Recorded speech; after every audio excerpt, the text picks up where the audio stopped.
right, boom. Welcome back, Gabe the Great. Second upload, but guys, this is like 3 straight 2-a-days. I am in the zone right now. I am in the zone. Welcome back. Most of you guys, this is your first time watching my channel. My name is Gabe the Great. Today I want to talk about God, okay? Y'all know me, I get straight into it. I don't like wasting people's time with BS announcements. I mean, I don't really have nothing to announce right now anyway, or ads or all that. Let's jump into this. So anyway, I want to talk about God today. So recently I published my manifesto.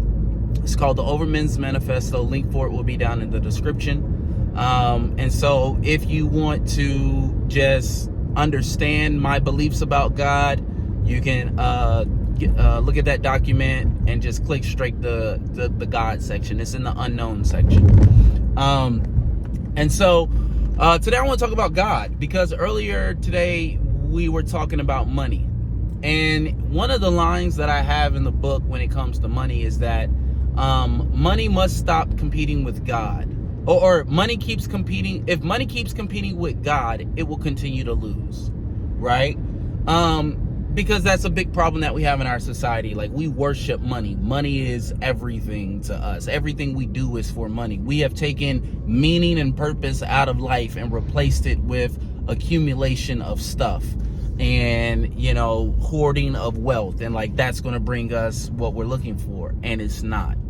Now, some people believe that a big part of this has to do with, oh, it's because we no longer believe in God. That's the problem. Da da da da. And it's just, I'm sorry. There are videos online. I think the guy Mindshift, he's a great YouTuber that talks about this. But he's done a video where he showed the statistics. Like, there is literally no data that shows that being religious, particularly Christian, because we're in America, Christian nation, that being religious in any way, shape, or form makes you a better person. Like, there's no data to support that. There is no data to support that it seems as if that Christians commit about the same amount of crimes and atrocities as non-Christians, right? But some people believe that the reason why society is crumbling and worshiping money is because we no longer believe in God. And what I propose in the book is very simple. The reason why we don't believe in the God that we've been given and the God that y'all say, because it doesn't make sense, right? The God of the Bible is morally inconsistent. Is murder wrong? Depends what book of the Bible you're in, right? And according to the Christians, it depending on which testament you're in, depends on whether or not you take a literal interpretation or not. You know, is sacrificing your own son, is that wrong? Depends what book of the Bible you're in, because in certain books of the Bible, it's the greatest act of love greatest act of grace and love in all of human history, right? People are not believing in God because of sin, or the story doesn't make sense. And you guys want us to sit here and act like the story makes sense. I am not worshiping a God who sacrificed his own son for his fuck up. You created humans. If you had a problem with us, you were supposed to fix it. And no, I'm not doing your mental gymnastics of, well, God poured himself out in his son. Okay, well, he was supposed to come back 2,000 years ago. He's 2,000 years late. He's not going to pop out the clouds and take us into space. We know this for a fact, right? And you say, well, how do you know that for a fact? Because it's been 2,000 years, bro. It's been 2,000 years. And we know, like right now, the sun is out. You guys see the blue skies behind me. We know how this works scientifically. If the sun is out over here, it's nighttime on the other side of the planet. When Jesus comes back and the heavens open up, what side of the planet is he going to be on? What about the other side of the planet? Like, the issue with people not believing in God has nothing to do with sin. It's just the story doesn't make sense anymore. And so what I propose in my manifesto is not that God is dead. That's not the issue. The issue is not that God is dead. Is that we are no longer asking questions that demand big enough answers. We are no longer myth making with integrity. We are no longer looking into the unknown. So one of my foundational principles that I lay out in this book is that reality is made up of three things: the self, society, and the unknown. And one other thing I talk about in this manifesto when it comes to God is that, one, if God does exist, there's no way we can comprehend him. We see less than 1% of the electromagnetic spectrum. We see less than a fraction, or hear less than a fraction of all sound waves. 95% of the universe is dark energy and dark matter, and we can't see it. We don't understand it. The idea that God loved us so much that he would restrict 99% of everything that he created from us doesn't make sense. It's so funny because the simplest answer makes the most sense. Particularly, again, we're talking about Christianity, all that stuff, and this is America. The simplest answer makes the most sense. These were people trying to make sense of their time, right? Their God, Yahweh, makes sense in the desert, bro. In the desert, Yahweh makes sense, 100%. In the first century, where most people cannot read, Jesus Christ makes sense. And people die like at the age of 50 or 60 or something like that, where there's no modern medicine, right? The idea that if I put my faith in this person who was a miracle worker and who they said died and came back to life and went into heaven and is going to come back, yes, we see how gullible people are now. Like, we know for a fact vaccines don't cause autism. Fam, I don't need to say it. Y'all know about RFK. Look at how gullible people are now. Look. People are gullible as hell today in 2025.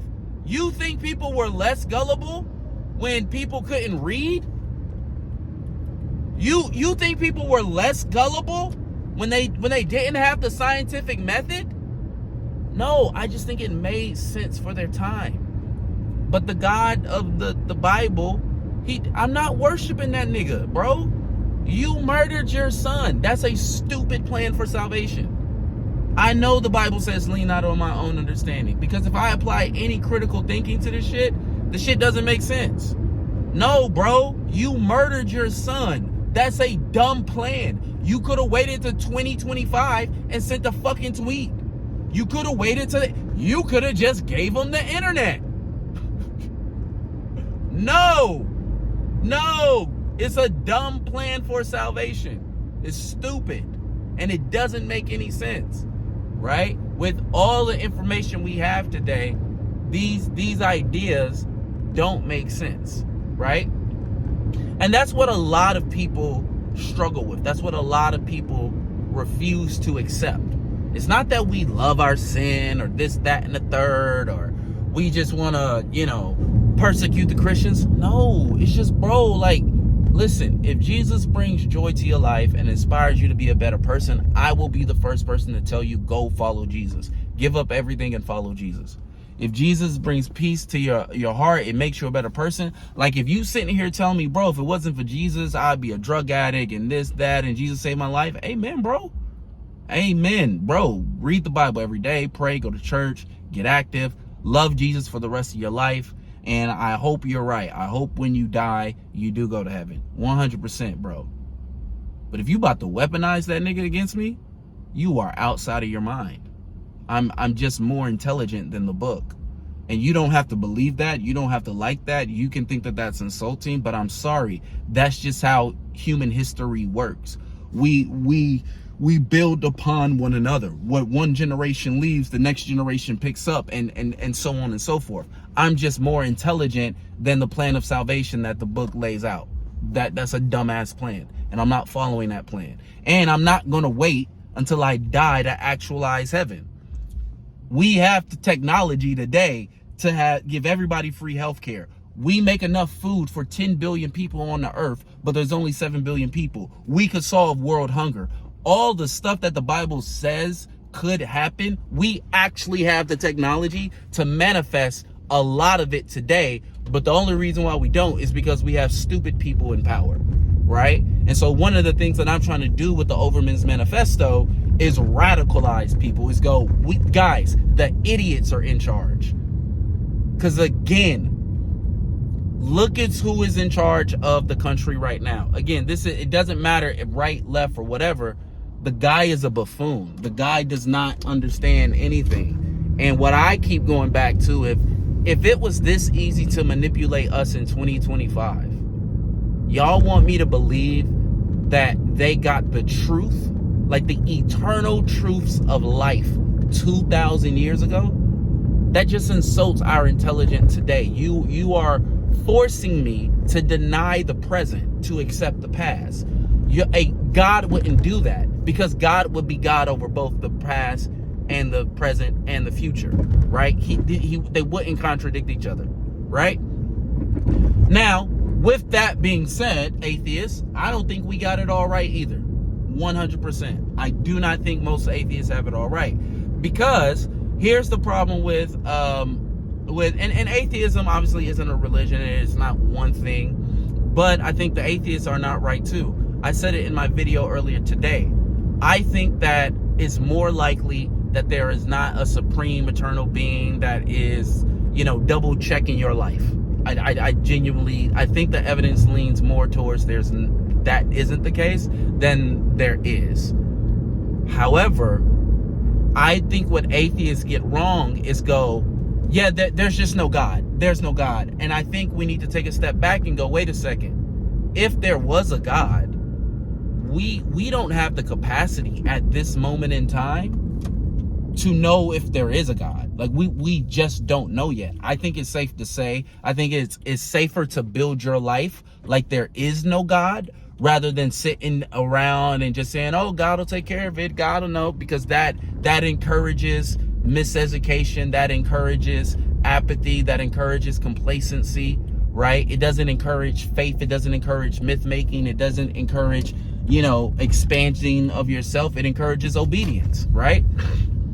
And so I think it's better to probably build your life as if there is no God, as if no one's going to save you, as if your only salvation is your creation. I think it's probably best to do that. But with that being said, I don't think we should just throw out the idea of God, because one of the other things I talk about in this manifesto is what the ancients called God, or what the ancients called divine. We do shit on a regular, but my nigga, I'm talking to a piece of plastic right now. Bro, I'm driving a fucking piece of metal. Do you understand what niggas would be thinking in the year 3008 BCE? Bro, I'm wearing gold around my neck, dog. Dog, in the year 1000 BCE, I'm a fucking god right now, dog. I am a literal god. I'm talking to I can talk to a piece of plastic, upload it to the air, and then it'll be viewable by millions of people. How am I not a god right now? To them, if the past is true, if the past is present right now, we are gods. So one of the things I propose is that, one, Godhood is relational, and Godhood is relative, meaning that us today, we are like the gods. We are who they envisioned their gods to be. We can speak multiple languages. We can fly around the world in metal. That is insane to the past. That is magic. Even in Jesus's time, if you drove a car in Jesus's time, they are worshiping you, bro. Jesus is losing all his disciples, dog. He's losing all his disciples if I show up in my Prius. I don't even need a new Bugatti, bro. I will show up in the first century in a Prius, 2011 Prius, and take all of Jesus's followers. And that may sound blasphemous, but it only sounds blasphemous if you believe in a religion that requires you to think less of yourself. The other thing that I want atheists to consider is that before we throw out the baby with the bathwater and just say, okay, there is no God, can we stop and look at society? Like I asked someone the other day, I said, hey, yo, in what practical way isn't Donald Trump a god? In what practical way? Right? The law does not apply to him. And it's not that it's just started since he become president. We have seen since like the 1980s, they were trying to get Donald Trump on like discrimination, $100 million discrimination case in the 80s, bro. $100 million in the 80s? The 80s? Bro, the rule of law does not apply to Donald Trump, right? The law bends to him. He doesn't take accountability for anything. When we talk about somebody having a God complex, this is really interesting how we practically use the word God versus how religion uses God and how spirituality uses God. And we need to fuse these two to really help us understand what we're doing here. Because when we talk about somebody having a God complex, we talk about a person who takes accountability for nothing. Why? Because God is the only being in the universe that doesn't have to take accountability for shit. If I have a sinful nature according to the Bible, that's that nigga's fault, bro. I was just born. I didn't even ask to be here, dog. You are not about to make me feel bad for existing. No, right? The other thing that I want us to think about is that we bestow godhood on people all the time. And in the manifesto, I go, listen, we can criticize Kanye all we want for saying I am a god, but he said it himself. How I'm supposed to be humble in this stadium with all these people screaming my name? It's unrealistic. It's the same way I feel about judges. We go, I want an impartial judge. My nigga, it's not possible for human beings to be unbiased. You are asking a human to do something they can't do, calling that the justice system, and then getting mad when it doesn't work, right? In practical ways, we create gods. How are our celebrities not gods? How does wealth not give you godhood? And at what point in our lifetime are we going to recognize that? Are we going to recognize that there are people who live like gods today, and there's always been people who live like gods? And the issue is not we have a huge mental and spiritual block where we just want to accept that this is the way it is. And this is where atheism fails. Where atheism fails is it throws God out, but it offers no meaning to anybody else. Okay, atheists, there's no God. Now what? Now what? Right? You have to give people a framework. You have to give people an identity that goes, okay, there is no God. So what does that mean? Well, that means that human beings are the universe getting to know itself, right? We are just as much as part of the universe as the stars in the sky, as the sun, as the grass. The difference between us and them is we can ask why. We can wonder. We can go, what's the meaning of? We are the people. We are what categorizes the universe. We don't debate the name of the sun with the sun. We don't debate the name of trees with other beings. We are the narrators of the universe. That's who human beings are. And I think there's something in us that makes us predisposed to the belief of God, to this belief that there's something higher, that there's something greater. And in my manifesto, I talk about that being the unknown. And I talk about how from the time we are 1 second years old, we are thrown into a place that we do not know. And from the beginning of life, all we are doing is going from unknown to known, unknown to known. I love watching my 3-year-old daughter play, because the way that she will give these little Barbies and toys, these personalities, and the real life like arguments and fights and issues they be having, it's the most hilarious thing to me, and it's the cutest thing, and it brings so much joy to my heart. Why? Because here is this little girl who's taking this inanimate object, and she is creating something. She's creating a scene. She's creating a scenario right there. Like, no one told her to do that. I've never taught any of my children to play pretend. I've never taught any of my children to do. That's what they do. That's who we are in our raw, essence. We are meaning makers. We take something we don't know and we make meaning of it.